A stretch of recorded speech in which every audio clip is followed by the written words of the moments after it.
Meus queridos irmãos, graça, misericórdia e paz de Jesus, o nosso Senhor, o nosso Redentor, o Supremo Pastor da nossa alma. A Ele seja a glória hoje e na eternidade. Amém, amém, amém.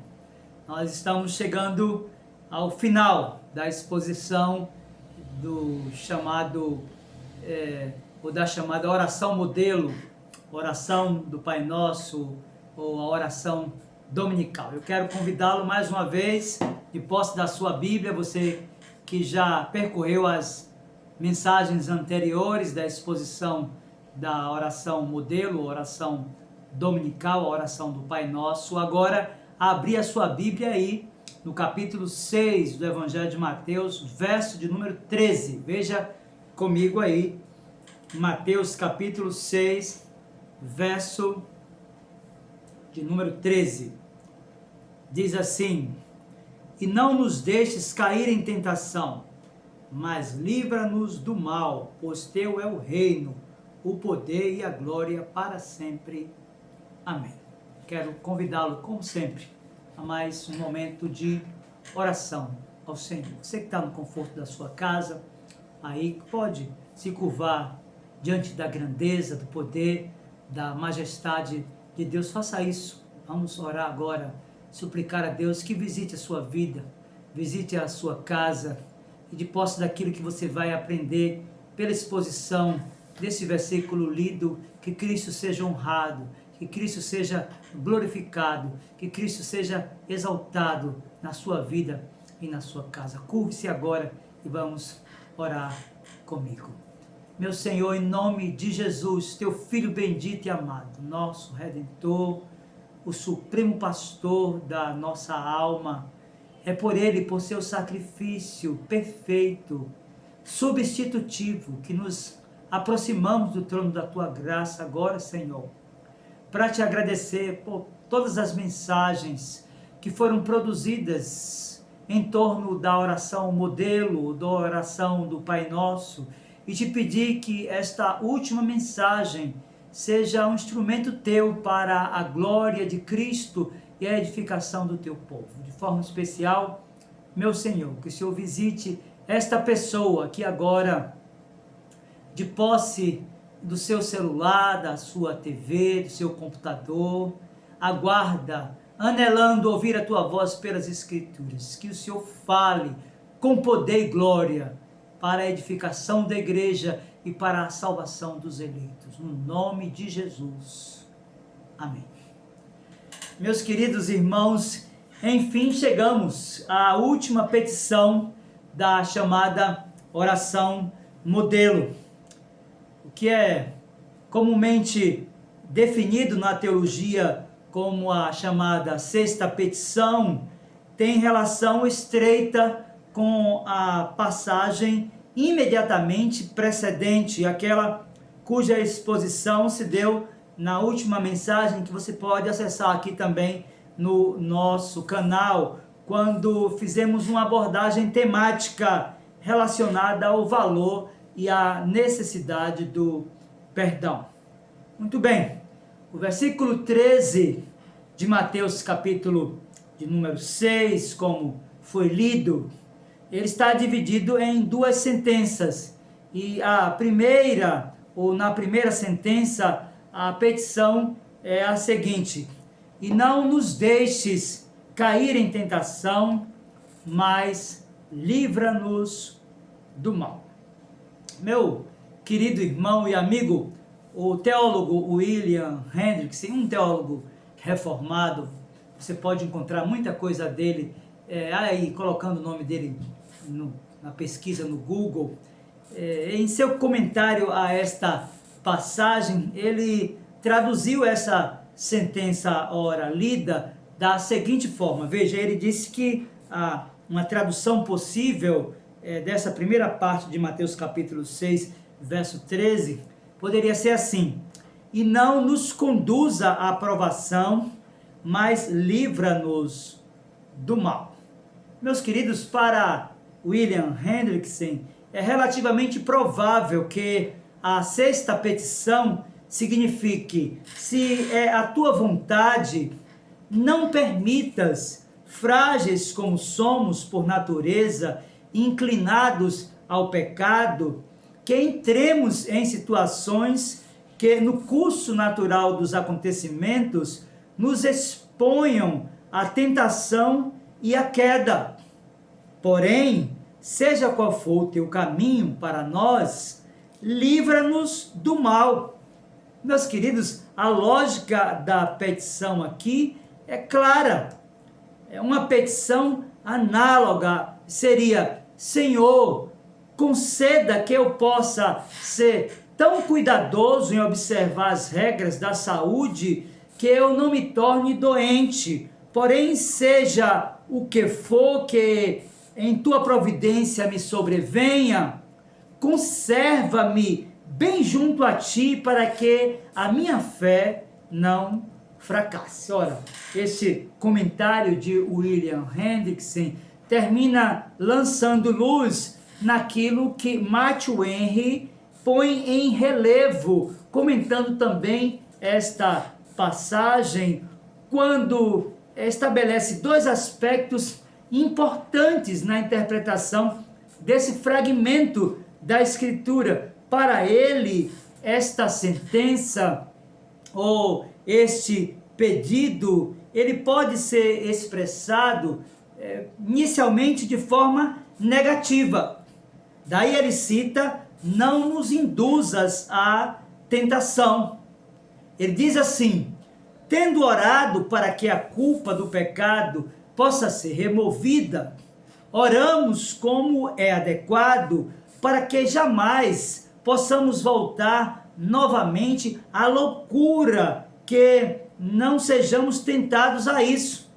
Não é como se Deus tentasse alguém a pecar, mas, então ele declara: Senhor, não permita que Satanás permaneça solto sobre nós.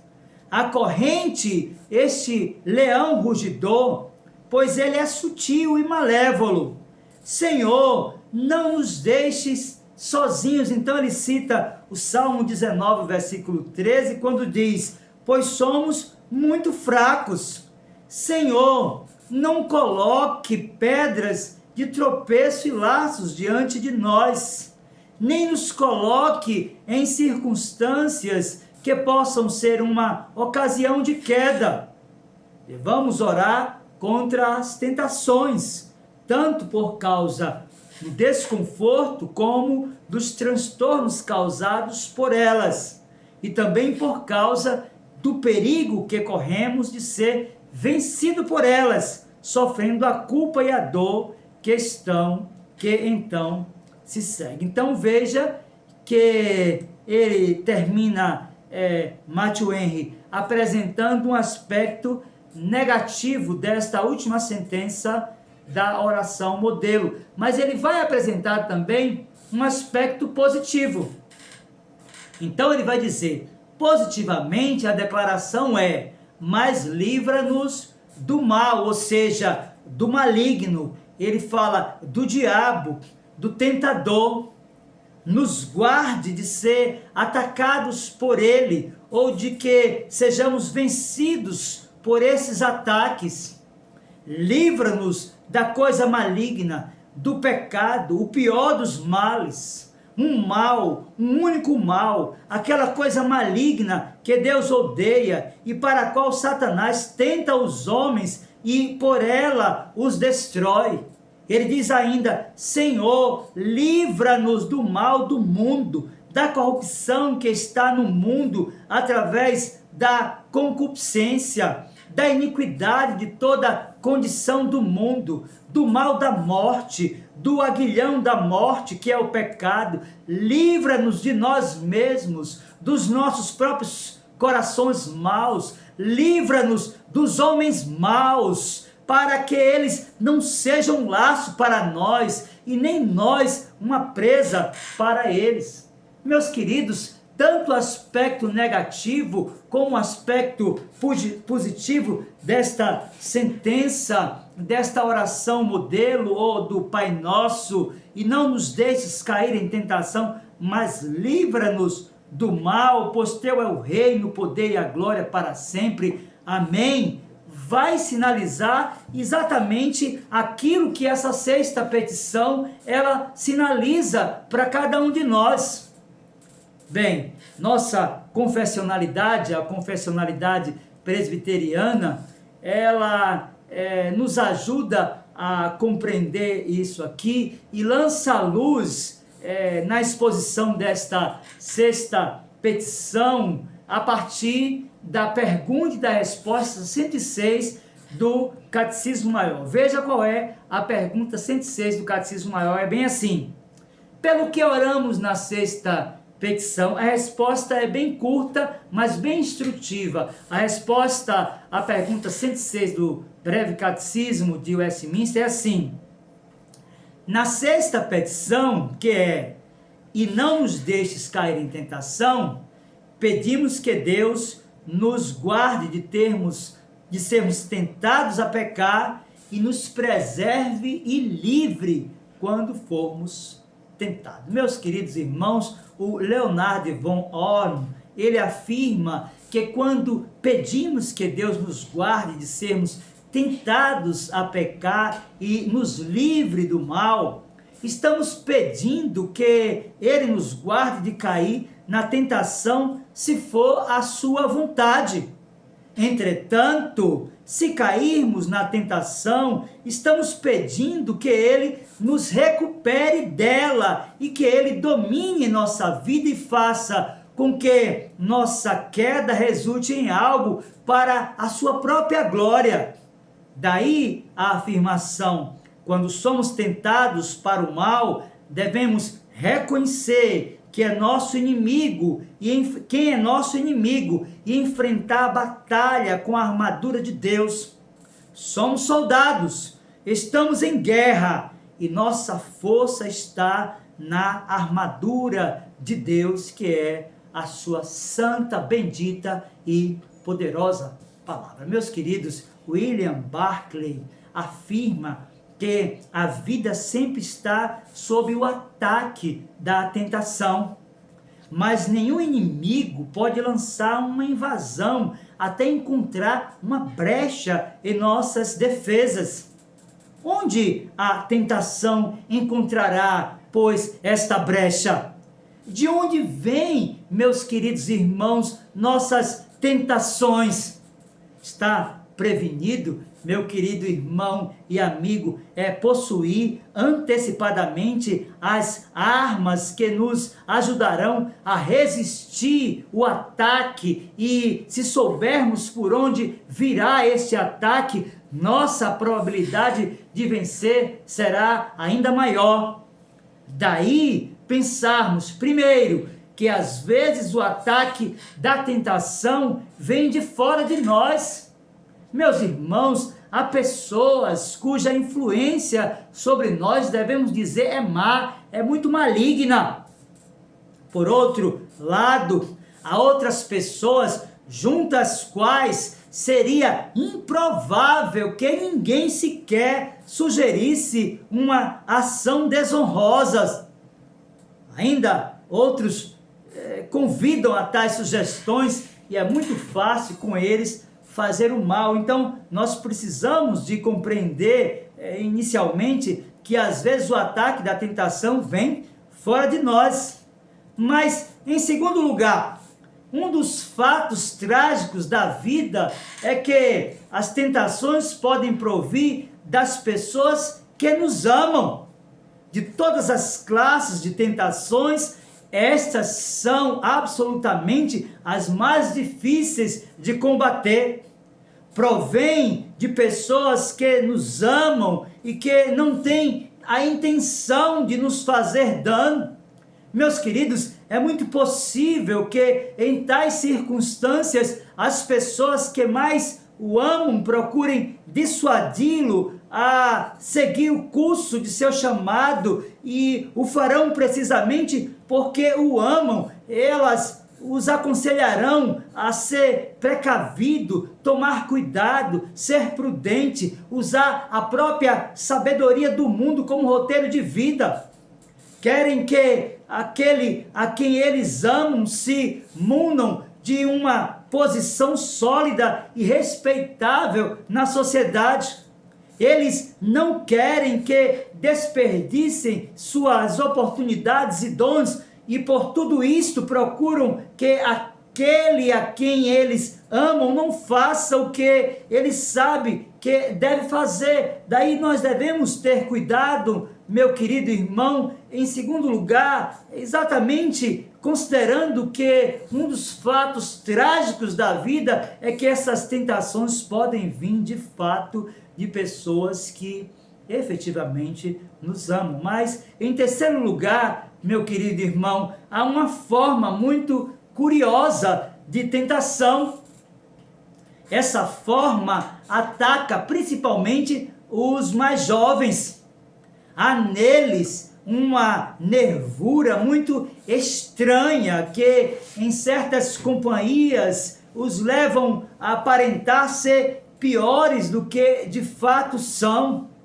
Eles não querem muitas vezes que os outros pensem deles que são mansos ou piedosos, beatos ou até mesmo santos. Preferem 1000 vezes que se opine o pior daquilo que eles são, os definindo como terrivelmente aventureiros, homens do mundo, bem pervertidos, nunca, jamais santos nem piedosos. Santo Agostinho tem uma passagem de suas confissões que é muito famosa. Veja o que ele mesmo falou no âmbito da sua juventude. Ele disse: entre meus iguais, envergonhava-me de ser menos descarado do que outros, quando os ouvia exaltarem-se das maldades que eles tinham cometido. E me agradava não somente na ação, mas também nos louvores que as ações mereciam. Fazia que minha imagem aparecesse muito pior do que era em realidade, para que fossem maiores ainda os louvores. E quando em algo não havia pecado, na mesma medida que os mais libertinos dizia que eu tinha feito, embora não fosse certo, para não aparecer ante eles como um ser desprezível. Então perceba que há no coração da juventude esse senso de podridão, de maldade, que muitas vezes induzem até mesmo os crentes, os jovens, a fazerem maldades. Mas bem, meus queridos irmãos, em quarto lugar, a tentação não somente provém de fora, mas devemos dizer de dentro. Se não houvesse nada em nós em que a tentação pudesse apoiar-se, não poderia nos afetar nem nos vencer. Nós devemos saber disso. Em todos nós há algum ponto fraco, nós sabemos disso. E é nesse ponto fraco que a tentação lança o seu ataque. Em cada um de nós, o vulnerável pode ser algo bem distinto. O que para um pode ser uma violenta tentação, para o outro deixa imutável. O que não comove a um pode ser absolutamente irresistível para o outro. Por isso, meu querido irmão e amigo, devemos compreender que mesmo que possa parecer muito estranho a tentação, nem sempre provém da nossa maior fraqueza, mas sim de nossa própria fortaleza. Se houver algo que todos, absolutamente todos temos o costume de dizer isso eu jamais o faria. Não creio que poderia rebaixar-me a uma tal ação, e é precisamente ali onde devemos manter a vigilância mais estreita. De fato, meu irmão, a resistência ao pecado que nos assedia deve ser perene, já que são múltiplas as formas em que podemos cair em tentação. Por isso, a necessidade de vigilância constante e oração. Mas, dobrado sobre a passagem de Mateus capítulo 6, verso 13, perceba comigo que a segunda sentença desta sexta petição, comumente encontrada entre colchetes, é a seguinte, veja: pois teu é o reino, o poder e a glória para sempre. Amém. Meus queridos, inicialmente é importante compreender que a razão pela qual a frase está entre colchetes tem muitos debates, e eu quero iniciar afirmando que o William Hendrickson compreende que é comum sustentar que, uma vez que essas palavras estão ausentes dos principais manuscritos, as regras da evidência textual não favorecem a sua inclusão na oração dominical. Contudo, sem contestar a exatidão desse ponto de vista, é bom fazer justiça ao fato de que, de uma forma ou de outra, a doxologia se encontra em algumas versões bastante antigas. Assim, considerando que as palavras da doxologia, em todo e qualquer caso, estão em plena harmonia com o restante da Bíblia e que se constituem em uma conclusão eminentemente adequada para esta oração, é justo apresentar umas poucas palavras de interpretação a esta doxologia. Daí, William Hendrickson vai afirmar: a frase "porque teu é o reino" pode ser considerada como pertencente a cada uma das petições precedentes. Por exemplo, santificado seja o teu nome, porque teu é o reino. Ou seja, já que teu é o direito soberano como rei, que o teu nome seja santificado. Meus queridos irmãos, nós de fato aprendemos muitas lições na exposição desta oração modelo, ou da oração do Pai Nosso, conforme vimos de Mateus capítulo 6, verso do 9 até o 12. Do que vimos até aqui na sexta petição, ou seja, na declaração do versículo 13 de Mateus capítulo 6, é importante compreender algumas lições. E a primeira delas é que, se o diabo tentou o Senhor Jesus no deserto, tenha certeza que ele o fará conosco também. Portanto, meus queridos irmãos, é necessário vigilância e oração em todo tempo. Nós não podemos em momento algum deixar de vigiar e de orar, porque o diabo, nosso inimigo, ele está ao nosso derredor, bramando como leão e procurando quem possa tragar. Então a primeira lição é que, se ele tentou Jesus no deserto, ele certamente o fará comigo e com você. Mas, em segundo lugar, nós devemos compreender que as formas de tentação, elas são diversas, são múltiplas.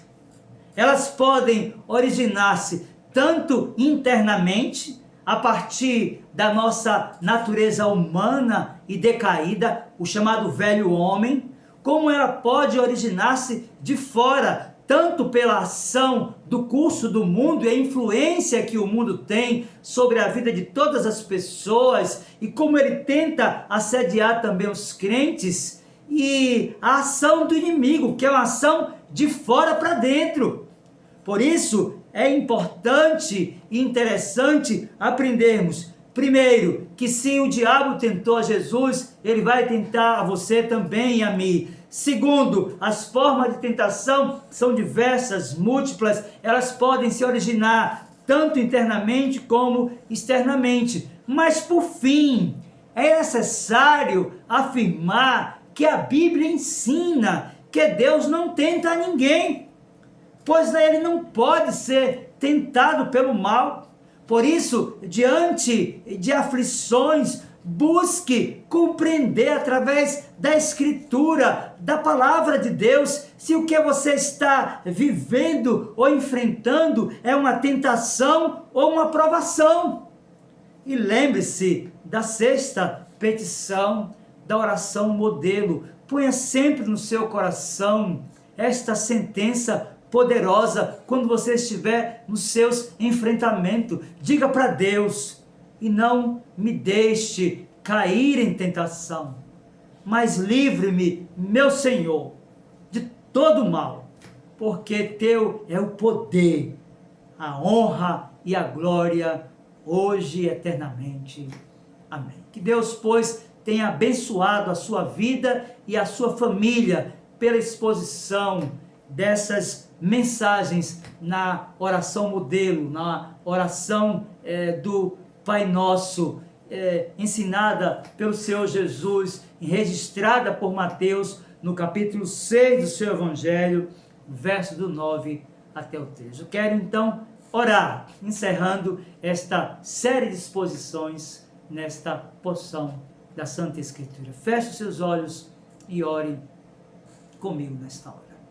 Meu Senhor, em nome de Jesus, teu Filho bendito e amado, nosso Redentor e Supremo Pastor, receba a glória, a honra e o louvor, pois és bendito em nossa vida hoje e eternamente.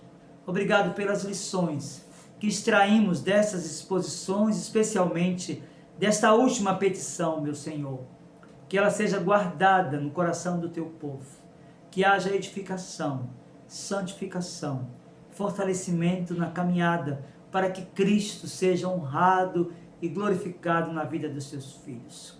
Abençoa também essa pessoa que me escuta nesta hora, Senhor, e que está curvada diante da tua grandeza e santidade, sem uma aliança contigo. Concede-lhe o arrependimento de pecados e faz com que essa pessoa se aproprie do sacrifício de Cristo como suficiente e perfeito para a sua salvação. Que em tudo Jesus, o nosso Senhor e bendito Redentor, seja exaltado e glorificado hoje e na eternidade. Amém. Deus, pois, abençoe a sua vida, meu querido irmão e amigo, no nome precioso e bendito do Senhor Jesus.